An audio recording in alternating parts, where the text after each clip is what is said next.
جو کہ ہندوستانی پنجاب میں واقع ہے. وہاں اس کی شادی ہوئی اس کی بہن کی. کس کے ساتھ ہوئی؟ اس کا شوہر علاقے کے حاکم کی سرکار میں ملازم تھا، اور اس کا شوہر علاقے کے حاکم کی سرکار میں ملازم تھا.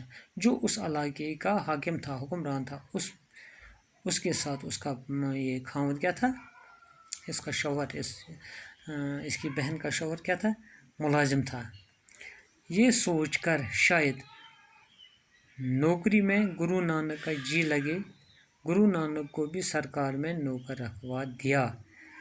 کہتے ہیں کہ اس غرض سے یہ سوچا انہوں نے کہ اس کا دل مت لگے گا نوکری میں، انہوں نے گرو نانک کو بھی سرکار میں نوکر رکھوا دیا. لیکن کیا ہوا؟ وہاں بھی گرو نانک نے محتاجوں اور ضرورت مندوں کے لیے دان پن کا دروازہ کھول دیا. کہتے ہیں کہ وہاں کیا کیا اس نے؟ جو محتاج اور غریب تھے ان کے لیے اس نے دروازہ، خزانے کا دروازہ کھولا، اور سرکاری خزانے کا روپیہ غریبوں اور مفلسوں میں تقسیم کرنے لگا. کہتے ہیں کہ اس کو جو کچھ تنخواہ ملتا تھا، جو کچھ ملازم، جو کچھ پیسہ ملتا تھا، وہ کس پر خرچ کیا؟ غریبوں میں دیا. وہ چنانچہ اس ملازمت سے بھی الگ ہونا پڑا. کیا ہوا؟ کہتے ہیں کہ اب اس کو اس ملازمت سے بھی الگ ہونا پڑا. گرو نانک کی یہ رنگ ڈنگ دیکھ کر ان کے والد نے سوچا کہ گرو نانک کی شادی کر دی جائے. جب یہ رنگ اس کا یہ حال اس نے دیکھا کہ یہ گھر پر بھی کام نہیں کرتا تھا، دنیا کا کام نہیں کرتا تھا، پھر اس کو سرکاری ملازمت دلوائی، پھر وہاں بھی اس نے کام نہیں کیا. کام کیا تو پیسے کہاں دیے؟ غریبوں اور محتاجوں میں تقسیم کیے. تو اس نے کیا کیا؟ اس کی شادی کر دی. کس کی؟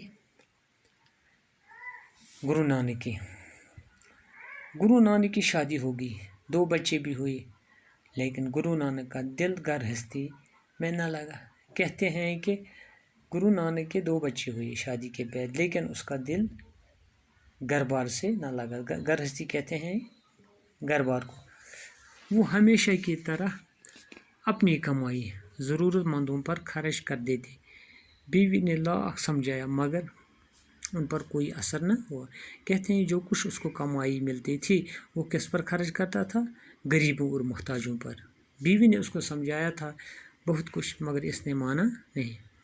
گرو نانک ملک اور شہر پھرے. کہتے ہیں کہ وہ ہر ملک میں گئی اور ہر شہر میں گئی. کون؟ گرو نانک.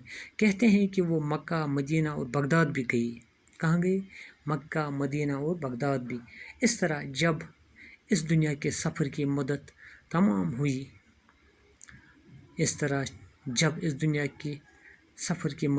ہوئی اور آخری سفر کا وقت آیا تو ضلع گرداسپور میں آئے.